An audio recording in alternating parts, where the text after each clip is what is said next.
अथ श्री साई सच्चरित अध्याय 30वा। श्री गणेशाय नमः। श्री सरस्वत्यै नमः। श्री गुरुभ्यो नमः। श्री कुलदेवतायै नमः। श्री सीतारामचंद्राभ्यां नमः। श्री सद्गुरु साई नाथाय नमः।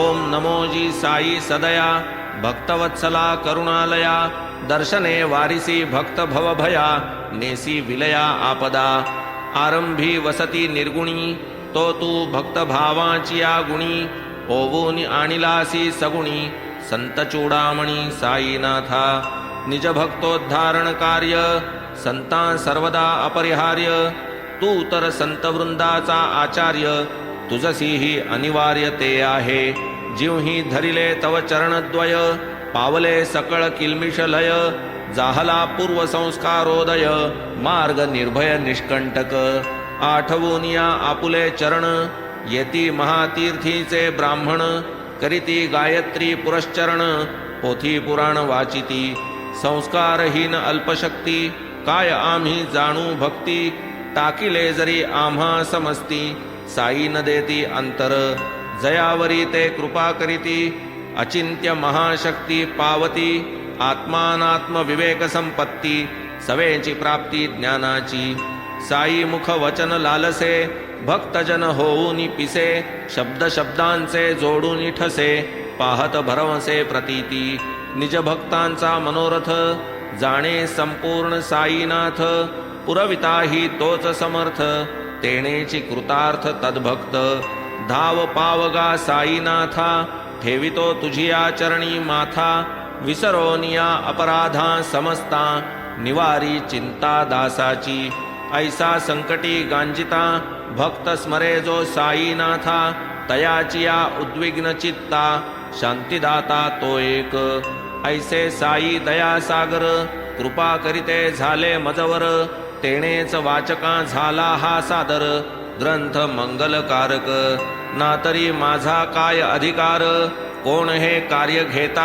शिरावर ज्याचा तोच निरविता असल्यावर कायसा भार मजवरता असता मध्वाचा प्रकाशक साई समर्थ ज्ञान दीपक अज्ञानतम विध्वंसक किमर्थ साशंक असावे त्या दयाघन प्रभूचा भरवसा तेणेन वाटला श्रम अणुमात्रसा पुरला माझे मनीचा धिवसा कृपा प्रसाद हा त्याचा ही ग्रंथरूपी संत सेवा माझ्या पूर्व पुण्याईचा ठेवा गोड करून घेतली देवा धन्य दैवाचा तेणे मी गताध्यायी जाहले श्रवण नाना परीचे दृष्टांत देऊन कैसे भक्तांस बोध प्रदान साई दयाघन करीत ते आता प्रकृताध्यायी ही एक सप्तशृंगी देवीचे उपासक तयांचे हे गोड कथानक आनंददायक परिसिजे देवदेवी निज भक्तांप्रती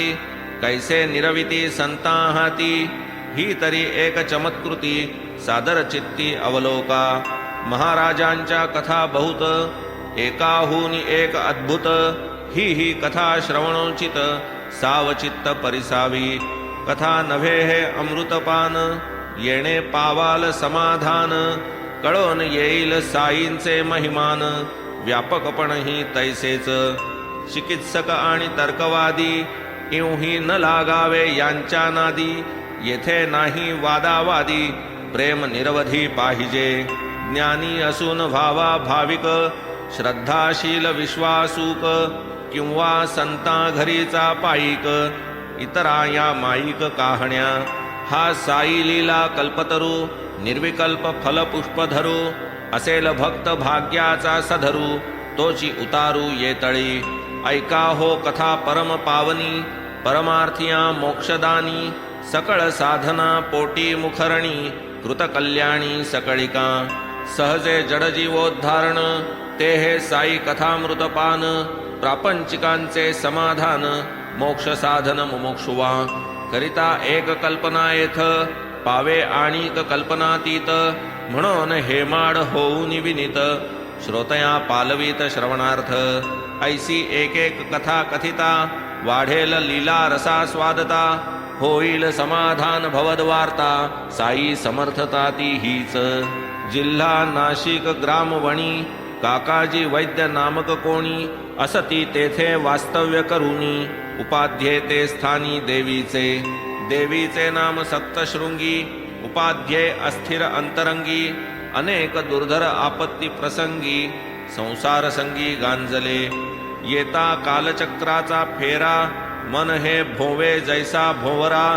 देहही धावे सैरा वैरा शांती क्षणभरा लाधेना तेणे काकाजी अतिदुःखित जाऊन या देवळा आत देवीपाशी करुणा भाकीत चिंता विरहित भावया मनोभावे केला धावा देवी ही तुष्टली पाहूनी भावा तेच रात्री दृष्टांत व्हावा श्रोती परिसावा नवलावा देवी सप्तशृंगी आई काकाजीच्या स्वप्नी येई म्हणे तू बाबांपाशी जाई मन होईल सुस्थिर हे बाबा कोठील कवण करील देवी स्पष्टीकरण म्हणून काका जाई उत्कंठित मन नयनोन्मीलन पावले जिज्ञासा ती तैसीच राहिली स्वप्नवृत्ती तात्काळ मावळली काकाजीने बुद्धी चालविली बाबा जे वदली ते कोण असतील बाबा त्र्यंबकेश्वर काकाजी मनी हाच निर्धार निघाले घेतले दर्शन सत्वर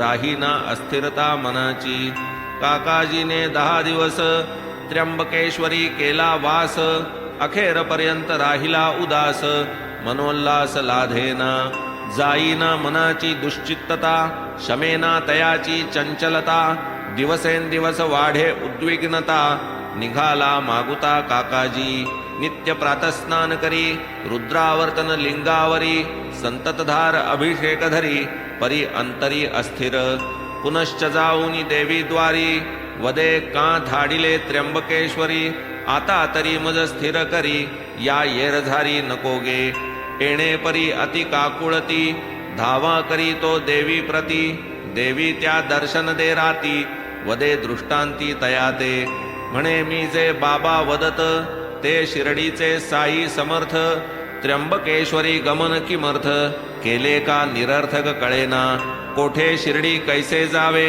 बाबा हे न आपण ठावे आता हे जाणे कैसे घडावे नकळे व्हावे कैसे की परी जो संत चरणी रत मनी धरी दर्शन हेत संत चिकाय परी अनंत सदिच्छा पुरवीत तयाची जो जो संत तो तो अनंत नसे लवलेश उभयात किंबहुना उभय मानणे हेची द्वैत संता अद्वैत अनंती चालून जाईन संत दर्शन स्वेच्छा पुरवीन मनीची कामना ही तो केवळ अभिमान वल्गना अघटित घटना संतांची विना आलिया संतांच्या मना कोण जाईल तयांचे दर्शना आश्चर्य तयांच्या सत्ते विना पान हालेना वृक्षाचे जैसी जयाची दर्शनोत्कंठा जैसा भाव जैसी निष्ठा सानंदानुभव पराकाष्ठा भक्त श्रेष्ठा लाधते कैसे जावे साई दर्शना इकडे काकाजी सही विवंचना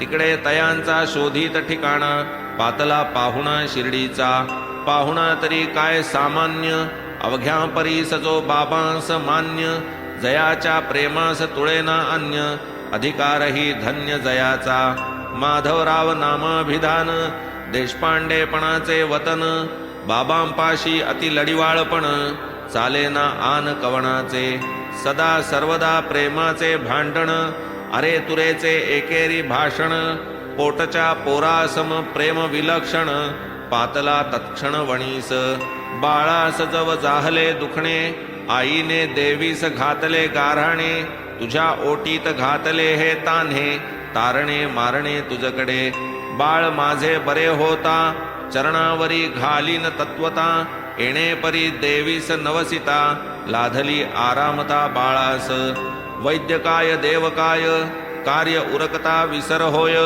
विपत्कालीच नवसाची सय पावे जव भय न फेडिता कित्येक वर्षे महिने दिवस लोटले विसरले केलेला नवस अंती मातेने अंतसमयास माधवरावांस विनविले बहुता वर्षाचा हा नवस फेडता फेडता आले हे दिवस बरवीन दीर्घसूत्रता बहुवस जाईगा दर्शनास देवीच्या तैसेच मातेच्या दोन्ही स्तनास खांडके पडून त्रासली असोस, होऊन या बहुदुस्सह क्लेश, आणि कही देवीस नवसिले. येते माते लोटांगणी, तारिसील जरी या यातना तुनी, रौप्यस्तनद्वय तुजवरूनी, ओवाळूनी वाहीन. तोही नवस राहिला होता, फेडू फेडू म्हणता म्हणता, तोही आठवला मातेच्या चित्ता, देहावसानता समयास. देऊनी बब्यास याची ही आठवण, फेडीन म्हणून घेऊन वचन, माता होऊन या निर्वासन, गेली समरसोन हरिचरणी. पुढे मग जाऊ जाऊ म्हणता, दिवस महिने वर्षे लोटता, माधवरावास जाहली विस्मरणता, नवस फेडिता राहिले. येणे परी वर्षे 30, होता काय घडले शिर्डीस, ज्योतिषी एक करीत प्रवास, त्याच स्थानास पातला. ज्योतिर्विद्येचे ज्ञान गहन, जाणे भूत भविष्य वर्तमान, अनेक जिज्ञासू तृप्त करून, वाहवा मिळवून राहिला. श्रीमंत केशवरावजी बुट्टी, आदी करूनी बहुतांच्या गोष्टी, वर्तवूनी सकळांची संतुष्टी, उठाउठी संपादिली. माधवरावांचा कनिष्ठ भ्राता, बापाजी आपुले भविष्य पुसता, ज्योतिषी तो जाहला वर्तविता, देवीची अप्रसन्नता तयावर. म्हणे मातेने केलेले नवस, तिच्या देहांताची या समयास, तिने तुझिया ज्येष्ठ बंधूस, फेडावयास आज्ञापिले. ते न फेडिता आजवरी, नडा देते देवी भारी. माधवराव येता घरी, बापाजी सारी कथी कथा. माधवरावांस पटली खूण, सुवर्णकार आमंत्रून, करविले 2 रौप्यस्तन, गेले की घेऊन मशिदी. घालून बाबांस लोटांगण, पुढे ठेवून 2 स्तन, वदते झाले बाबा लागून, म्हणती घ्या फेडून ते नवस. तूच आमुची सप्तशृंगी, तूच देवी आम्हा लागी, ही घे वाचा दत्त देणगी, घेऊन उगी रहावे. बाबा वदती प्रत्युत्तरी, जाऊनी सप्तशृंगीच्या मंदिरी, वाहे तिची 30 चरणावरी, स्तनेही साजिरी निज हस्ते. पडता ऐसा बाबांचा आग्रह, माधवरावांच्या मनाचाही ग्रह, तैसाच होऊन सोडिले गृह, जाहला निग्रह दर्शनाचा. घेतले बाबांचे दर्शन, प्रार्थिले शुभ आशीर्वचन, करोनी उदी प्रसाद ग्रहण, अनुज्ञा घेऊन निघाले. आले पहाते सप्तशृंगीस, लागले कुलोपाध्याय शोधावयास. सुदैवे काकाजीचेच गृहास, अनायास प्राप्तते. काकाजीच्या उत्कंठापोटी, शीघ्र व्हावी बाबांची भेटी. तोचही माधवरावांची गाठी, हे काय गोठी सामान्य. आपण कोण कोठील पुसता, शिर्डीहूनची आले समजता. काय त्या आनंदा पारावारता, पडली उभयता मिठीच. ऐसे ते दोघे प्रसन्न चित्त, साई लीला गात गात, पूर्ण होता नवसकृत्य. उपाध्ये निघत शिर्डी ते, माधवरावांसारखी सोबत, तीही लाधली ऐसी अकल्पित. उपाध्ये बुवा आनंद भरित, मार्गलक्षित शिर्डीचा. नवस फिटता शीघ्रगती, दोघे पातले शिर्डी प्रती. येताच साई दर्शना निघती, परमप्रीती सोत्कंठ. आधी जैसी मनाची आवडी, तैशाच पाऊली निघाले तातडी. पातले काकाजी गोदेथडी, जेथून शिर्डी सन्निध. पुजारी वंदी बाबांचे चरण, करीत सजल नयनी स्नपन. होऊनी दर्शन सुख संपन्न, चित्त प्रसन्न जाहले. देवीचा दृष्टांत होता यदर्थ, दृष्टी देखता ते बाबा समर्थ. काकाजी सुखावले यथार्थ, पुरला मनोरथ तयांचा. असो काकाजी सुख संपन्न, दर्शन सेवने चित्त प्रसन्न. जाहले खरेच निश्चिंत मन, कृपा घन वर्षणे. हरपले मनाचे चंचलपण, स्वये जहाले विस्मयापन्न. आपणासची पुसती आपण, काय विलक्षण ही करणी. नाही काही वदले वचन, नाही प्रश्न समाधान. नाही दिधले आशीर्वचन, केवळ दर्शन सुखदायी. माझी चंचल चित्तवृत्ती, केवळ दर्शने पावली निवृत्ती. लाधली अलौकिक सुख संवित्ती, दर्शन महती या नाव. साई पायी जडली दृष्टी, तेणे वाचेस पडली मिठी, करणी परिसता बाबांच्या गोष्टी, आनंद पोटी न समाये. उपाध्ये बुवा निज भावेसी, शरण गेले समर्थासी, पावते झाले निज सुखासी, विसरले वृत्तीसी पूर्वील. ऐसे काकाजी 12 दिवस, राहते झाले तै शिर्डीस, होऊन या सुस्थिर मानस, सप्तशृंगीस परतले. स्वप्नासही लागे काळ, उषः काळ वा प्रातः काळ, तेव्हा जी पडती ती तीच सफळ, स्वप्ने निर्फळ तरितर. ऐसी सार्वत्रिक प्रसिद्धी, परी या शिर्डीच्या स्वप्नांची सिद्धी, पडोत ती कुठे आणि कधी, भक्ता अबाधित अनुभव. ये अर्थीची अल्पवार्ता, सादर करीतो श्रोतया करिता, कौतुक वाटेल परमचित्ता, श्रवणोल्लासता वाढेल. 2 प्रहरी एके दिवशी, बाबा वदती दीक्षितापाशी, टांगा घेऊन जा राहत्यासी, कुशाल भाऊंसी घेऊन ये. जाहले की दिवस बहुत, भेटावयाची मनी आर्त, म्हणावे बाबांनी तुम्हा प्रत, भेटी प्रित्यर्थ बोलाविले. करून या आज्ञाभिवंदन, दीक्षित गेले टांगा घेऊन, खुशाल भाऊ भेटले तत्क्षण, निवेदिले प्रयोजन आगमनाचे. ऐकून या बाबांचा निरोप, खुशाल भाऊंस आश्चर्य अमूप, म्हणती हाच उठलो घेऊन झोप, झोपेत आज्ञापत हेची मज. आताच मी दुपारा जेवुनी, करीत असता आराम शयनी, डोळ्यास डोळा लागता क्षणी, बाबा ही स्वप्नी हेच वदत. म्हणाले आताच शिर्डीस चल, माझी ही इच्छा जाहली प्रबळ, करू काय घोडे न जवळ, मुलास कळवाया धाडिले. मुलगा वेशीच्या बाहेर पडला, तोच हा आपुला टांगा आला, दीक्षित विनोदे म्हणती तयाला, तदर्थच मजला आज्ञा पिले. आता स्वय येत असला तर, टांगा बाहेर आहे तयार, मग ते शिर्डीस आनंद निर्भर, दीक्षितांबरोबर पातले. तात्पर्य खुशाल भाऊ भेटले, बाबांचेही मनोरथ पुरले, खुशाल भाऊ ही बहु गहिवरले, पाहून या लीलेस बाबांच्या. एकदा एक पंजाबी ब्राह्मण, रामलाल नामाभिधान, मुंबईमध्ये वसता जाण, बाबांनी स्वप्न दिले तया. दिग्वायू रवी वरुणादी देवता, यांच्या अनुग्रहाची या सत्ता, बाह्यांतःकरण विषयग्राहकता, जागरितता त्या नाव. विरमे जव सकल इंद्रियगण, होई जाग्रत संस्कार प्रबोधन, ग्राह्य ग्राहक रूपे स्फुरण, असे हे लक्षण स्वप्नाचे. त्याचे स्वप्न तो विलक्षण, थावेन बाबांचे रूपलक्षण, पूर्वी कधी नाही दर्शन, मजकडे येऊन जा म्हणत. आकृतीवरून दिसले महंत, परी न ठावे ते कोठे वसत, रामलाल होऊन जागृत, विचारा कुलित जाहला. जावे ऐसे वाटले मना, पत्ता नाही ठाव ठिकाणा, परी जो तयासी बोलावी दर्शना, तयाची रचना तो जाणे. मग तेच दिवशी दुपारी, सहज रस्त्याने मारिता फेरी, छबी एके दुकानावरी, पाहुनी अंतरी चमकला.